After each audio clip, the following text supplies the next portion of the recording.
Greetings metalheads and welcome to the Friday 13th YouTube channel. Now you're about to hear an audio interview with Kerry King from the band Slayer. This was conducted about 20 to 25 years ago. Please enjoy, please subscribe, it's free.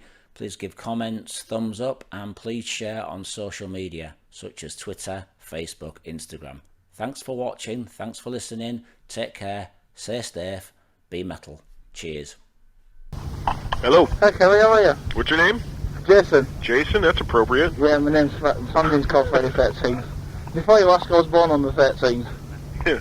So, how are you doing? Pretty good. Good, good. Thanks for the interview. No problem. Shame about yesterday, we bit of a mix-up. Oh yeah? And if you remember, you're supposed to ring yesterday. Oh, I just sit here and let them call. Right. Right then, Kerry, first of all, if you don't mind me asking, could you tell me a little bit about Dave, why you left the band? Just a culmination of bad vibes over the years. Right. In a nutshell, you know, that's it very simply. Right. You know, it just wasn't, I guess you can kind of say band didn't come first, and it really needs to right now. Yeah, right. You know, family life's fine and family life's great, but you've got to be committed to this. Right. And, you know, it came down to Donington show. He refused to play it. So we said, well, we're playing it. Must have been mad, setting that down. Well. Oh, yeah, I mean, that's, you know, to put it realistically, that's could be the biggest show in the world. Yeah. You know, and I was there. Yeah, you don't get offered that and say, oh, I don't think I'm going to do it. You know, I play drums, I would have said yeah, if you couldn't find a drummer. Oh, hell yeah, man. It's like, life stops, I'm going. Fucking hell. Are you still friends with him, then? I wasn't friends with him before. Alright. Matter of fact, we were probably the least, me and Jeff were probably least friends with him. He can sometimes talk to Tom, but me and Jeff and Dave never got along. Yeah, right. This went on for a long time, did it? Oh, yeah. You know, we tried to put up with it, you know, because, you know, it's cool to keep a band together, and, you know, we gave him every benefit of the doubt for forever, and then, you know, we finally came to that straw that broke our back and said, no, fuck off. Right. Have you heard his new bands yet? Any of his new bands? Well, I don't even think he has a new band. I think he's just fucking sitting around playing with people. Right. Is he on record with anybody? Yeah, Chuck Out of Death and Millie Out from Creator. Really? He's on record? Voodoo Cult, I think they called his band over, Grip. Mm-hmm. I didn't know he'd recorded anything with him. I knew he was playing with, what's that band? Voodoo Cult. Voodoo Death Cult? I think they're not just Voodoo Cult, I think. Oh, they're just Voodoo Cult? I thought it was Voodoo Death Cult or something. But I knew he was playing with them. I didn't know. Have you heard it? No, I haven't, no. Yeah. I knew he was playing with them, but I didn't know he'd recorded. Yeah, they have a record out at the moment. I would imagine he'd play well. Yeah. You know, because if he's got the chance to be in the studio and do something over and over, he'll do it well if he wants to do it. Right. If he doesn't want to do it, he might completely suck. Right. And, you know, at this level, we couldn't have that. You know, you got to perform, you got to do your gig, and you got to give 110% because people are dishing out their money to come see you. Right. You know, and I'm not real thrilled about letting anybody down. Right. Right, can you tell us a bit about Paul? I'm a friend of Paul's, by the way. Say hi to Paul for me. Okay. Right, so first of all, can you tell me how he came to being Slayer? Did you approach him, or did he come to you? It's an odd story, actually, you know, because when we first decided, okay, we're going to get a new drummer, you know, I listened to a few discs. Right. And Forbidden was one of them, and I just kind of listened to it and threw it aside because I thought we already had a guy. Right. We were playing with a friend of Tom's. And this guy, you know, he's really talented, but he didn't sew the stuff up really quick. Who was he? Who was he? His name's Pat McGrath. Right, what band has he been with? What the hell was that band called? Corruption? Just a local band out of L.A. Yeah. He's a friend. He's a friend of Tom's, and he didn't sew the stuff up like I wanted him to. Right. You know, it wasn't tight enough to be at the level that we're expected to be at. So I said, well, okay, maybe it's time. Maybe we should look for something else. And my old guitar tech called me up and said, man, you should check out this Forbidden guy again. And I was like, all right, I'll listen to it. So I listened to it, and I said, you know, this guy's probably worthy of a shot. Sounds like he could pull it off. Yeah. And the ironic thing is, when our manager called Paul, he had quit Forbidden the day before. Right. Not even knowing that we were going to call him up. He was just either going to do his thing or get a job. Right. So, it's pretty cool. Nice one. He's brilliant at Donington. Oh, yeah. Did an excellent job. Yeah, and he did a great job on the record. Right. So, How long did it take? Hang on a minute. So why did you the audition go? How did the audition go with Paul? And how long did it take for you to decide to use Paul as a band member? Well, we gave him, I think, the song list from the first disc of Decade of Aggression. Yeah. Said, learn that. So he came down and he pulled it all off. It was obvious he wanted the gig, and I made my decision on the spot. I'm like, we didn't tell him right then, because I didn't know what everybody else thought. Yeah. But to me, I knew he was the guy right there. I'm like, this is the guy, man. Yeah. And I can't remember if we let him go home and talk to our manager about it first or not, but I knew right away. Right. Besides this other guy, Paul Bostaph, you had a drummer out of Whiplash at one point, if I remember reading. Yeah, Tony? Yeah, did you ever consider using him again? No. No. Didn't work out at all. Well, for one thing, I don't even know if he's still active. Right. And for another thing, I wasn't pleased with him when he played the first time with us. I thought he was going to be okay and got on the road, and it just wasn't enough quality. Right. Okay, just before we go on to the LP, could you tell us a little bit about the Judgment Night soundtrack? Why did you choose an old exploited song? Well, it was brought up to do a new song, and I don't like to waste original songs on soundtracks. Right. Personally, because you never know if it's going to be big or you never know if it's going to be a flop, and if it's a flop, nobody's going to hear that song, and that could be the best song you ever wrote. Yeah. So I thought, well, I'm going to, try to get a cover I want to do. So I was listening to exploited albums, trying to find a song I wanted to do, and with the punk songs they were doing, they're really great punk songs, but for a Slayer song, they're too short and not complex enough for me. Right. So what I did, I chose my 3 favorite parts out of the album and made a song medley or a complete song out of it, whatever you want to call it, and that's how it came together. Right. How did you also used Ice-T on this song?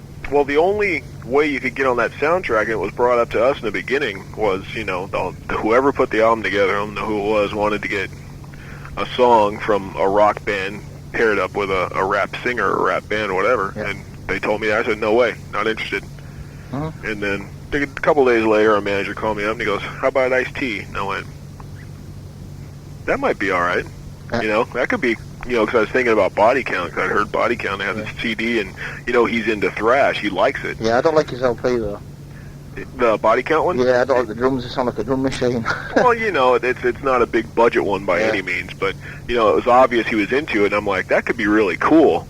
And, we started working on it, and I put the music together, and Tom and Ice started working on the lyrics, and when Ice sang, I was pretty impressed, man. He was way into it, and he was on it, and he did his gig, and he was way powerful, and he was way into it, so it was really cool. It's the only standout track on that album. Right. It's also the only track where the singer don't tell you who's singing it. Right. Would you be working with Ice-T again? Any idea? Would you like to work with him again? No, probably not. It's just not our style. Right. But, you never know. They might pop up opening for us somewhere. You never know. Right. Paul also played the drums on that track. Were you happy with the way it turned out? Paul? Paul, yeah. Oh, yeah. Yeah, we worked on that for a while, and that was like his first, worldwide note that he was playing on a Slayer track, and right. Yeah, he was thrilled with it, and it was, it was like a good beginning. Uh-huh. You've also done a cover before, an excellent band, Judas Priest. Uh-huh. Yeah. Whose idea was it to use that? Who's the Judas Priest fan in the band? Oh, me. Oh, man, you have got good taste. They're my favourite band. That's my favorite band of all time. Yeah, same here. Jeff liked him in the beginning, but, he likes bands and moves on, but that will always be my favorite band. Yeah. Have you actually met Rob Alford? Oh, yeah, I played on stage with him. He's brilliant. Yeah, me and Rob. I shit myself when I met him. I just didn't know what to say. I was like, oh, no. Yeah, me and Rob played on stage with Pantera before. We did Priest songs, and it was pretty cool. Nice one. Right, now to your new LP. Could you tell us where it was recorded and how long did it take? Like studio names or cities or? You with the new record, yeah. Well, we recorded it all in L.A. at 3 different studios. Right. And we started, I believe, March 28 and finished up about first few days in June. Mm-hmm. When you said you used 3 studios, was one for the drum studio? No. We kind of got the runaround. Right. We started in one, and we were doing our basics, and like 5 days later they said, hey, you're out of here in 2 days. And we're like, what?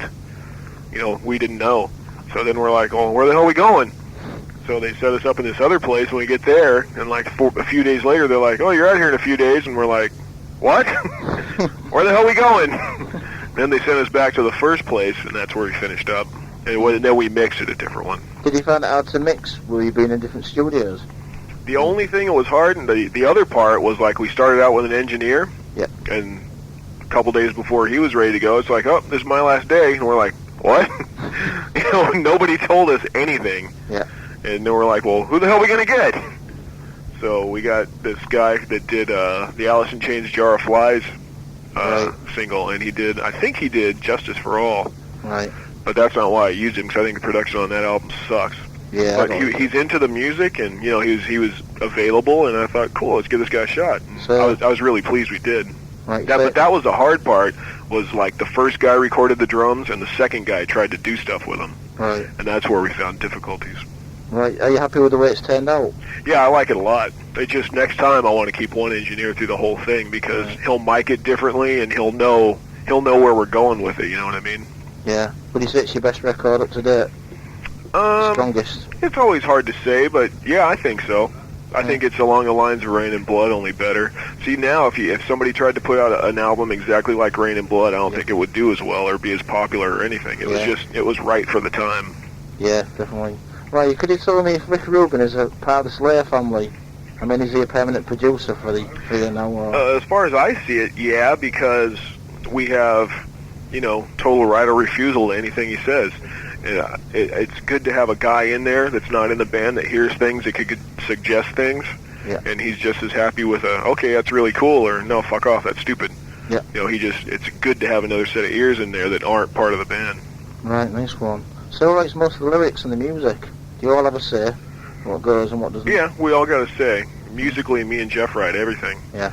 And I wrote a lot this time, musically. And Right. That's why that kind of teeters over into lyrics, where Tom picked up a lot, because I was worried about music. And as I was worrying about music, he was writing lyrics. So lyrically, I wrote 3 songs, and musically, I wrote 5 and contributed to 4 others. Right. Could you tell us a little bit about the songs briefly? What are they about? Yeah, if you could walk me through it, because I don't have a list in front of me. Same here, I'm trying to think. There's one called SS2, isn't there? I think it's called. SS3, that was written down wrong. That one, you asked me one that ain't mine. That gets back to Jeff and how he's, every one of us is into something. Jeff is into World War II, Nazi Germany. Yeah. Tom is into serial killers and blah, blah, blah. And I understand there's a song on the LP about a serial killer. Oh, sure there is. But SS3 is about somebody in World War II, one of the German World War II generals, and he told me the story, and I don't remember who it is. Right. But, he told me, I'm like, cool, man, you're into it, and I don't disagree with it, so go for it. So that's how we pretty much are, because we all 3 bring in different aspects, and, everybody checks it out and makes sure it's not something stupid. Right. But that's about all the voting that goes on. So what's your expect in music? What do you actually write about your style? I mean, if he's singing about Nazis and they're singing about murderers, what's your... Well, mine used to be the fantasy, evil, demon, devil, whatever. Yeah. But I didn't do any of that this time. Right. I stayed away from it because I did so much in the past for one thing, and for another thing, since we've been away, there's still lots of bands doing it, so I decided it was time to set myself apart somehow. And that doesn't mean I won't come back to it, because, I still like it, and there's nothing like a good horror movie to me. I like it. Yeah. But it's just that, I wanted to try something else. Right. Could you tell me what's on the cover? Because I haven't seen the cover yet. It's got the advanced tape, you see. The cover is really hard to describe. Yeah. We used the first different artist since Rain and Blood. We had that same guy for 3. And this is a new artist we got, and I was just about to ask you about that. Is it the same guy who did the last 3 albums? No, completely new, different style and everything. Right. And it's hard to describe. I mean, I could try, and you're going to think I sound like some crazy bastard, but... That'll do me. You want me to give it a shot? Yeah, go on then, why not? Okay. Well, the center of it is the wheel, the pentagram. Yeah. The Slayer pentagram. The name's not in it, and it's made out of stone this time. Right. And the swords are still going through it, and they're made of stone. Right. Actually, it's like looking from underground toward the sky. Right. And so all you see around it is stone. And I think I can picture it now with the way you're saying it. Yeah, and the circle, is like a hole, and like the swords are coming through it. Right. And there's a big skull looking through it from like the top of his jaw, the top of his teeth, not the bottom teeth, would be like at the bottom of the wheel. and then his head kind of like, or his eyes go up through like the first half of the wheel, and then out of what would be his nose bone, you know, the bone going into his forehead, a spine comes out, and another torso and skeleton's looking out into the stars as it's holding the swords. Actually, that came out pretty good. Right, do you have any other covers in mind, or was this the first one you do? Well, we saw that one, and when we saw it, we always had it in mind. It was really cool. Was this painting that somebody else Actually, did? I think we all came up with the idea one day and just had the guy that was working with us paint it up, and, you know, just bettered it every time. We had like 4 or 5 versions. Right. What about the LP title? Did you have any other titles besides that? That one was always the number one choice. Right. The other one that I brought up that might be cool because we didn't know how Divine Intervention was going to turn out musically. It wasn't done. Yeah. We had the title going. I thought, well, maybe Circle of Beliefs because it kind of fits the. You could have used the same. Yeah, you could have used the same cover, and it's another good song on the record. Right. Right. How would you describe your new LP? Would you say it's more aggressive, more melodic than the other LPs? It's certainly more aggressive than the last one.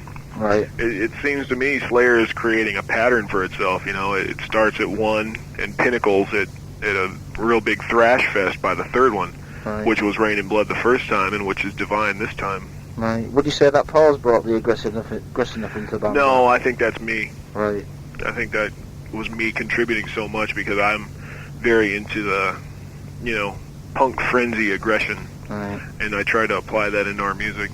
Right. Are you going to be doing a promo video for this LP, and which songs or which track? The one I want to do first, whether we do it or not, is Ditto Head, because it's the one people will least expect. Right. Right. Talking about videos, what happened to the live aggression video? Is it going to see the light of day? I don't know. You know, we've been talking about videos for the past couple records, and I don't know, they just kind of get put on the shelf or something. You know, we get a little bit of material and we get sidetracked and never pursue it.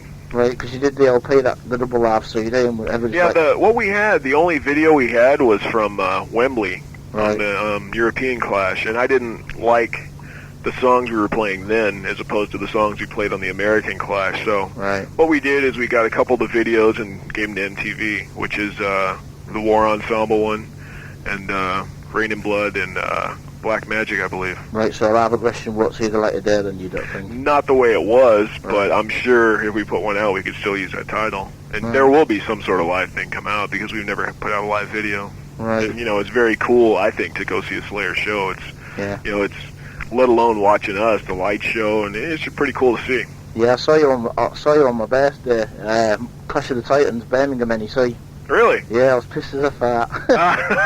wearing my hockey mask and my machete in my hand. Was like, oh, that's cool. I was really mad. Right, talking about Donington, where are we? Well, I'd like to ask you about Donington 2 years ago. Were you shocked to hear that you were asked to play Donington?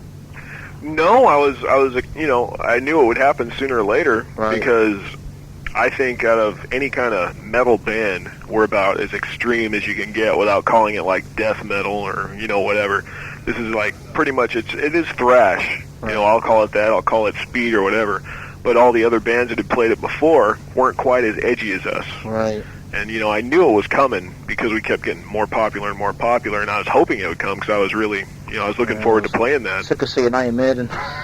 Yeah, and then we played with Maiden, and they wouldn't let us sell all our shirts. They were a bit of farts about it. Yeah. Why was that? I don't know. You know, we did the Monsters of Rock in Germany a few days before that, and we played with them, and, you know, we sold our stuff, and we got to England, and they put a limit on us. I guess we sold too much. Jealous. I think so. Yeah. So you know, they were there. They started, and, you know, I remember seeing them open for Judas Priest in America. Yeah. And that was a tour that Priest wasn't doing well, and Maiden kicked their shit. They blew them away. Yeah. Right. What was your reaction when you were asked to play Donington? Was you like, yeah, or did you have to like think? Or? Well, it depended where we were on the bill, who we followed, who we were before, and, you know, it worked out pretty well. I mean, I'm not worried about following anybody, but it depends who else is on the bill. Like, if it's just us and a bunch of pussy bands, I didn't want to do it. But, you know, Skid Row is a hard rock, and they, you know, they got their ballads, but I kind of like them. You know, Sebastian's a crazy bastard. I like him because I like Judas Priest. The same with you. So it's like, anybody likes Judas Priest is a friend of mine. Yeah. Right, next question is, how well did it go for you? Did you enjoy your set and the day? And The only problem I had with it is we played Poland a few days before, and they stole all our outfits. That's why we're up there and look like we're playing in pajamas, man. We're playing in shorts, and that's the first time ever we played in shorts, and we look like we're playing in our pajamas. I was bummed about that, but other than that, I think that was like the best gig I ever played. Right. Have you lost all the leathers and the studs? They didn't steal the nails. I got those, but I'm not going to wear that anymore. I'm gonna give the nails to Hard Rock Cafe somewhere. Would you say you've stopped doing that now because of all this black metal shit that's coming out? And right? No, I didn't even know about that till I got here. I've been so out of touch that I really didn't know what was going on. I think it sucks, the black metal scene. Really yeah. But the leather and studs thing was, it was hip when it was hip. Right. And nobody's doing it anymore, and it's not to say, if we did it, somebody could say, hey, you're dinosaurs or something. But I'm still going to probably wear leather pants. It's just, the nails were here. They were good. They were like a fifth member for a long time, but it's time to retire them and move on. Right, was Paul shitting bricks at Donington? If you don't mind me asking. At Donington? Yeah. He was fired up for it, man. He was ready to play. He wasn't fearing messing up or anything. And how did you get on with the bands on the day, the rest of the bands? Did you meet them all? Well, we played with Wasp 6 years ago, and I hate them. Right. I think Blackie Lawless is the biggest dickhead that ever walked the earth. Right. But this time he had to open for us, and, I was just laughing at them because they suck. Yeah. So, right. And, we hang, I love hanging with Sebastian Bach, and he's a big Slayer fan, too. Yeah, I know he is, yeah. We were just having a blast. Wow. Right, do you think you'll be playing Donington again? Have you been asked to play Donington again? I don't think so. I don't know if they asked us this year or not, but we weren't ready to play regardless. So, right. With the timing this album comes out, late August, maybe it would be prime time to play next year, maybe in a better slot even. That would be really cool. Yeah, I'd like to meet you. I've never met you all, but I'd like to. Yeah, I'm sure you will. Yeah, if Pete can get us a backstage pass or something. Right, talking about gigs, when will Slayer be in Europe? We hit Europe October 15th. We hit the UK November. 3 days after my birthday. Damn. What's that? 3 days after my birthday. 2 days.